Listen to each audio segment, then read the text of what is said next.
현재 한국에서 운행되고 있는 대부분의 중국산 전기 버스는 BYD의 제품입니다. 참고로 이 회사는 자동차 이외에도 태양광 패널, 코로나를 막아주는 마스크, 지게차 등도 만듭니다. 원래 온갖 음식을 다 만드는 식당은 맛집이 아니라는 사실 다들 알고 계시죠? 도로에서 조용히 움직이지만 산업 전체를 흔드는 브랜드가 있습니다. 바로 중국의 움직이는 폭탄 브랜드 BYD인데요. 배터리 기술로 시작해 이제는 세계적인 완성차 브랜드로 성장한 BYD는 전기차 시장의 판도를 바꾼 주인공입니다. 미국에 테슬라가 있다면 중국엔 BYD가 있다고 할 수 있는데요. 저렴하면서도 성능 좋은 전기차를 만들며 전기차의 대중화를 선도하고 있는 BYD, 과연 어떤 숨어있는 역사와 사실들이 있을까요? BYD는 애초에 자동차 회사가 아니었습니다. 1995년 왕찬프라는 전자공학자가 배터리 제조회사로 시작했죠. 휴대폰과 노트북용 배터리를 생산하던 BYD는 품질과 생산량 모두에서 급성장하며 세계 배터리 시장의 강자로 떠올랐습니다. 이후 2003년 자동차 제조사를 인수하면서 전기차 제조에 뛰어들었고, 그게 오늘날 BYD 브랜드의 시작이었습니다. 전기차 기업이긴 하지만 BYD는 전자제품 제조에도 깊게 관여하고 있습니다. 2024년 12월 기준 애플 아이패드의 30%가 BYD에서 만들어졌죠. 우리는 이 브랜드를 BYD라고 읽지만 그 이름의 숨은 뜻은 Build Your Dreams입니다. 이름부터가 꿈을 실현하라는 뜻이죠. 이 문구는 여전히 많은 차량의 뒷면에 적혀있어 BYD의 철학을 보여줍니다. 차량을 불태우는 꿈을 실현하라는 의미인지는 잘 모르겠네요. 참고로 중국에서는 비아디로 발음하기도 합니다. 하지만 BYD가 처음부터 잘 나갔던 건 아닙니다. 초창기엔 값싼 내연기관차를 만들며 품질 문제로 많은 비판을 받았죠. 오죽했으면 가장 먼저 만든 프로토타입 자동차를 창립자인 왕슈안프 본인 손으로 때려 부쉈을까요?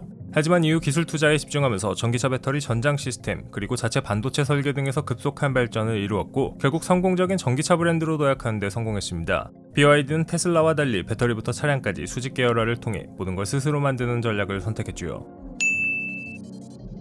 BYD는 전기차뿐만 아니라 하이브리드 차량, 버스, 트럭, 심지어는 모노레일까지 제조합니다. 다양한 교통수단을 전동화하는 종합 모빌리티 기업이 된 셈이죠. 또한 자국 시장에서의 성공을 넘어 유럽과 남미, 동남아 등 글로벌 시장으로 공격적으로 진출하고 있는데요. 최근에는 한국 시장에도 진입하며 점점 더 그 존재감을 넓혀가고 있죠. 하지만 꾸준히 제기되는 품질 문제 덕분에 소비자들의 불만이 높은 상황이며 차에서 갑자기 불이 난다는 이야기가 심심찮게 들려오고 있기도 합니다. BYD 차량에는 독특한 드라이브 모드가 있는 경우도 많습니다. 예를 들어 에코 모드는 최대한의 연비를 위해 시스템을 자동으로 조정하며, 일부 모델에는 사계절 난방이나 환기 시트를 갖춘 클린 모드도 있죠. 최근 출시된 고급형 모델에는 음성인식이나 증강현실 허드 같은 첨단 기술도 대거 탑재되어 단순한 저가 전기차 브랜드라는 이미지를 벗어났습니다. 도요타에게는 렉서스가, 현대에게는 애니, BMW에게는 M 시리즈가 있죠. 자동차 브랜드마다 프리미엄을 지향하는 하위 브랜드를 하나씩 갖고 있는데요. BYD는 놀랍게도 무려 3개나 있습니다. 양왕과 덴자, 팡첸바오라는 브랜드인데요. 이 중 양왕은 수륙량용 자동차를 만든 걸로 국내 소비자들에게 알려졌습니다. 하지만 별로 타보고 싶진 않네요. 테슬라가 미니멀한 실내 디자인을 자랑한다면 BYD는 화려한 디테일과 기능을 강조합니다. 외관에서도 마찬가지인데요. 예컨대 BYD의 고급 브랜드 모델은 LED 라이트바와 화려한 라디에이터 그릴로 강렬한 존재감을 드러냅니다. 점점 더 브랜드의 디자인 정체성이 강화되고 있는 추세이죠. BYD의 가장 강력한 경쟁자는 누구일까요? 원래대로라면 테슬라 같은 전기차 브랜드겠지만, 이제는 완성차 회사 중에서 규모가 큰 도요타나 현대차, 폭스바겐까지도 경쟁자로 부상하고 있습니다. BYD는 가격 대비 성능, 자국 내 충전 인프라, 수직 계열화된 생산력 덕분에 독보적인 위치를 유지하고 있지요. 전기차의 가성비라는 개념을 적용시킨 대표 브랜드라 할 수 있습니다.